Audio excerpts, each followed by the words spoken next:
부산타워 전망대에 올라선 미국인 교사는 한동안 아무 말도 하지 못했습니다. 조금 전까지만 해도 제자들과 장난을 주고받으며 웃고 있던 사람이었는데 부산의 바다와 언덕, 그 사이를 빼곡하게 채운 집들을 내려다보는 순간 갑자기 감정이 북받친 듯 조용히 말합니다. 정말 강렬했어요. 감정이 복받치네요. 그리고 옆에 서 있던 제자를 바라보며 짧게 한마디를 덧붙였습니다. 사랑해. 대체 부산의 무엇이 이 교사의 마음을 이토록 움직였던 걸까요? 더 놀라운 사실은 이들이 부산에 머문 시간이 고작 24시간이었다는 것입니다. 미국의 한 고등학교에서 교사로 일하는 마이크 달튼은 방학이 되면 제자들과 함께 세계 여러 도시를 직접 걸으며 여행하는 것으로 알려져 있습니다. 이번에는 학생 5명과 함께 부산을 찾았는데요. 정오부터 다음날 정오까지 정확히 하루 동안 관광버스나 정해진 여행 코스에만 의지하지 않고 직접 걷고 먹고 부딪히며 부산을 느껴보기로 했습니다. 짧다면 짧은 시간이었지만 이들의 하루는 예상보다 훨씬 많은 장면으로 채워지기 시작했습니다. 부산역에 도착한 이들이 가장 먼저 향한 곳은 감천문화마을이었습니다. 언덕을 따라 알록달록한 집들이 층층이 이어지고 좁은 골목은 마치 미로처럼 구불구불 뻗어 있었습니다. 지금은 연간 200만 명이 넘는 여행자들이 찾는 부산의 대표 명소가 되었지만 이곳은 1955년 한국전쟁으로 삶의 터전을 잃은 피난민들이 산비탈에 하나둘 모여들면서 형성된 마을이었습니다. 70년 가까운 시간 동안 이 언덕은 삶의 터전에서 예술의 골목으로 모습을 바꿔온 셈입니다. 처음에는 지도를 들여다보며 길을 찾던 학생들도 어느 순간 지도를 내려놓았습니다. 골목을 따라 걷다 보면 예상하지 못한 계단이 나타나고 또 다른 길로 들어서면 누군가의 집과 작은 마당이 눈앞에 나타났기 때문입니다. 정해진 길보다 발길이 이끄는 방향을 따라 걷는 것이 더 잘 어울리는 마을이었습니다. 해운대에서는 관광용 꼬마 기차를 타고 바다 풍경을 바라봤습니다. 학생들은 딸기 사탕을 나눠 먹으며 잠시 숨을 돌렸고 마이크는 제자들이 웃고 떠드는 모습을 바라보며 함께 여행하는 시간을 즐겼습니다. 그리고 이들은 바다 절벽 위에 자리한 해동용 공사로 향했습니다. 1376년 고려 시대에 지어진 이 절은 국내에 몇 곳뿐인 바닷가 사찰이자 한국 3대 관음성지 중 한 곳으로 꼽힙니다. 본당까지 이어지는 108개의 돌계단은 사람이 지닌 108가지 번뇌를 하나씩 내려놓으라는 의미를 담고 있다는데요. 절 아래에서는 파도가 바위에 부딪히는 소리가 끊임없이 들려왔고 그 위로는 고요한 산사의 풍경이 펼쳐져 있었습니다. 마이크는 한동안 주변을 바라보다가 이렇게 말했습니다. 바다 곁에 있는 이 절은 서로 다른 두 세계가 한자리에 있는 것처럼 느껴져요. 거센 파도와 고요한 절, 서로 어울리지 않을 것 같은 두 풍경이 600년이 넘는 시간을 지나 자연스럽게 이어지는 모습이 처음 이곳을 찾은 그의 눈에는 특별하게 다가왔던 것입니다. 학생들은 소원을 빌며 동전을 던지는 장소를 발견하자 금세 장난기가 살아났습니다. 서로 먼저 성공하겠다며 몇 번이고 동전을 던졌고 작은 동전 하나에도 진지해진 모습에 주변에서는 웃음이 터져나왔습니다. 하루 종일 부산 곳곳을 걸어다닌 이들은 저녁이 되자 삼겹살집으로 향했습니다. 뜨거운 불판 위에 고기가 올라가고 학생들은 직접 고기를 뒤집으며 한 끼를 배불리 먹었습니다. 교실에서는 선생님과 학생이었지만 여행지에서는 같은 음식을 나누고 같은 길을 걷는 동료처럼 보였습니다. 저녁 식사를 마친 이들은 부산의 한 비즈니스 호텔에 짐을 풀고 잠시 휴식을 취했습니다. 그리고 다음날 이른 새벽, 아직 학생들이 잠들어 있을 때 마이크는 홀로 숙소를 나섰습니다. 비가 내리는 부산 거리는 조용했습니다. 문을 연 가게도 거의 없었고 사람들의 모습도 많지 않았습니다.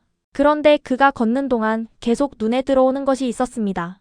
바로 편의점이었습니다. 한 곳을 지나 조금만 더 걸으면 또 다른 편의점이 나타났고 다시 모퉁이를 돌면 또 하나의 밝은 간판이 보였습니다.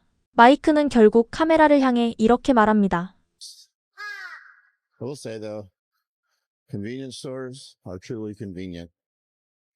I mean, here it is. This is the fourth one I've passed, I think, in 10-minute walk. They're small, but they're located everywhere so that you can get what you need. It's a great location for the hotel. To be honest, I kind of wish. 편의점이 정말 편리하다는 건 인정해야겠어요. 제가 걸으면서 지나친 곳만 벌써 4번째인 것 같아요.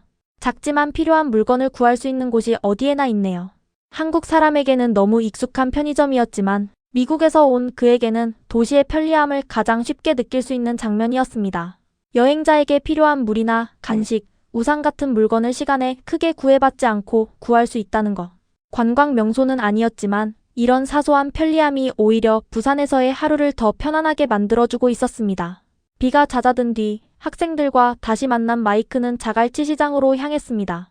한 도시를 제대로 이해하려면 그 도시의 시장을 걸어봐야 한다는 말처럼 자갈치 시장에는 부산의 바다와 사람들이 살아가는 모습이 그대로 담겨 있었습니다. 수족관 안에는 학생들이 처음 보는 생선과 해산물이 가득했고 움직이는 문어와 커다란 생선을 발견할 때마다 학생들은 걸음을 멈췄습니다.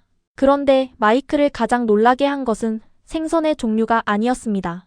시장 아래층에서 손님이 직접 생선을 고르면 그 생선이 곧바로 위층 식당으로 올라가 요리되어 나오는 방식이었습니다. 그는 이 과정을 지켜보다가 믿기 어렵다는 듯 말했습니다. restaurant and they send it up and they cook it fresh. So crazy. Yeah, it's like right out of the ocean. Like they literally get it out of the ocean. They sell it to you and then you eat it. That is like so crazy to me. It's a really good idea.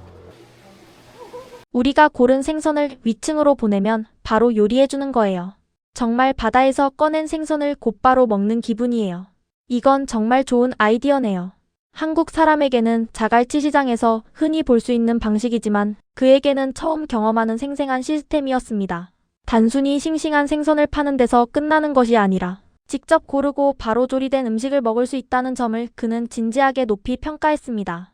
부산이 바다를 구경하는 도시가 아니라 바다에서 잡힌 생선이 사람들의 한 끼로 이어지는 과정을 눈앞에서 직접 볼 수 있는 도시라는 사실을 느낀 것이죠.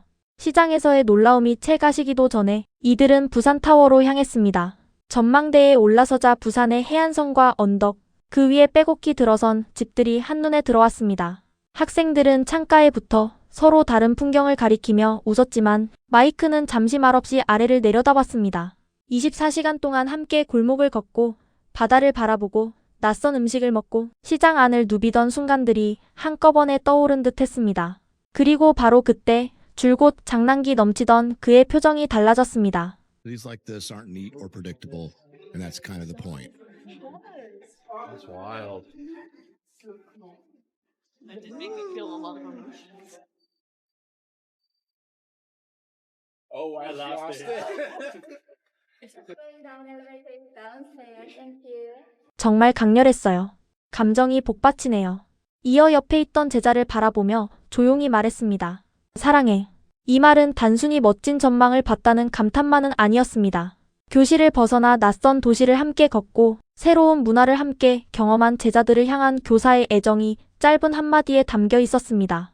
부산의 풍경이 그 순간 여행의 배경을 넘어 교사와 제자들의 마음을 이어주는 장면이 된 것입니다. 이후 이들은 비프광장으로 내려가 마늘 핫도그와 고구마 튀김 같은 길거리 음식을 맛봤습니다. 학생들은 마지막까지 새로운 음식을 하나라도 더 먹어보려 했고 마이크 역시 부산의 거리를 조금이라도 더 걸어보려 했습니다. 하지만 약속했던 24시간은 빠르게 끝나가고 있었습니다. 부산을 떠날 시간이 다가오자 마이크는 아쉬움을 숨기지 못했습니다. 24 hours in Busan is not enough, not even close. We could have used way more time to eat at the market or explore the area around the hotel. There's just so much to see and so much to do. A really cool city, but maybe next time I'll get a little more opportunity to explore. 부산에서의 24시간은 절대 충분하지 않았어요. 시장에서 음식도 더 먹어보고 싶었고 호텔 주변도 더 둘러보고 싶었어요. 볼 것도 할 것도 정말 많은 도시였습니다. 다음에는 조금 더 오래 머물 수 있었으면 좋겠어요. 처음 부산에 도착했을 때 이들에게 주어진 시간은 단 하루였습니다. 하지만 그 하루 동안 1955년부터 이어져 온 감천문화마을의 골목을 걷고 600년 넘는 역사를 품은 해동용 궁사의 파도 소리를 들었으며 새벽 편의점의 밝은 불빛과 자갈치 시장의 살아있는 풍경을 만났습니다.